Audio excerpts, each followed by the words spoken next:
જય શ્રી કૃષ્ણ મિત્રો. અત્યારે હું જાગી ગઈ છું, નાહી ધોઈને ત્યાં થઈ ગઈ છું અને ચા પી લીધી છે.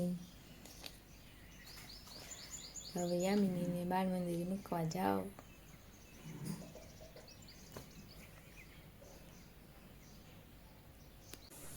તો યામિની જાગી ગઈ છે અને ચા દૂધ પીવે છે અને એની હારે પણ ચોકલેટ ખાય છે. ચાલો બતાવો.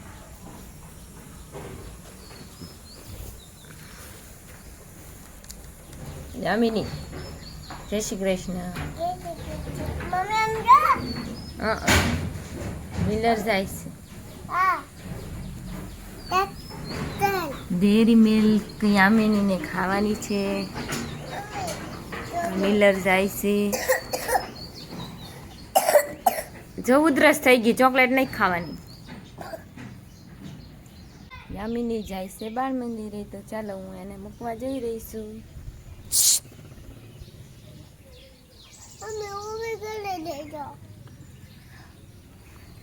હાલ આપણે યુવીને ઘડીક વાટ જોવી, પછી આપણે બાળ મંદિરે જાવી. આજ મારા હાથ નાસ્તો લાવીશ. હું નાસ્તો આપે બેન?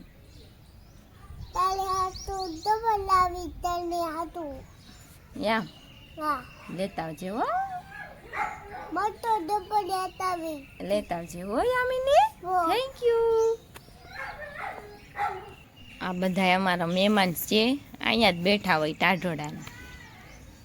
1, 2 ને 3 અહીંયા જ રહેવાનું, અહીંયા જ રહેવાનું. યમુના દોસ્ત છે કા યામિની?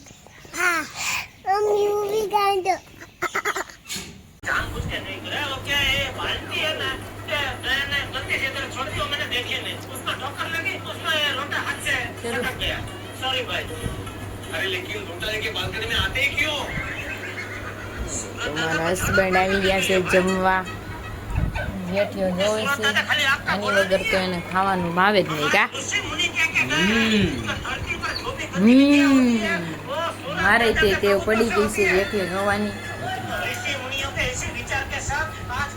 ચાલો તો રોટલો, મગનું શાક, ડુંગળી ખાવા.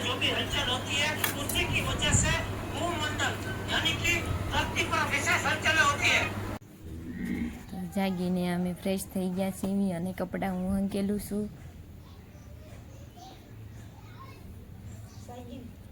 જાગ્યા તે ને બપોર આરામ ન કરવાનો હોય. હવે 11 વાગે હોવાનું.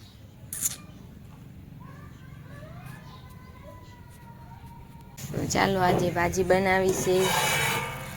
જો લસણ નાખીને બનાવી, તો એને હું ઘડીક ઢાંકી દઉં. સડવા મૂકી દીધી છે ધીમા ગેસે. એટલું લસણ વેજ્યું છે, જોતું હોય લઈ જાય. તો આપણી ભાજી બનીને તૈયાર થઈ ગઈ છે.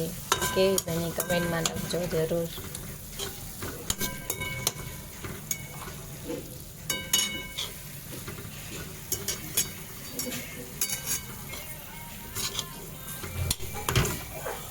કાંકરિયાની ભાજી છે. જુઓ.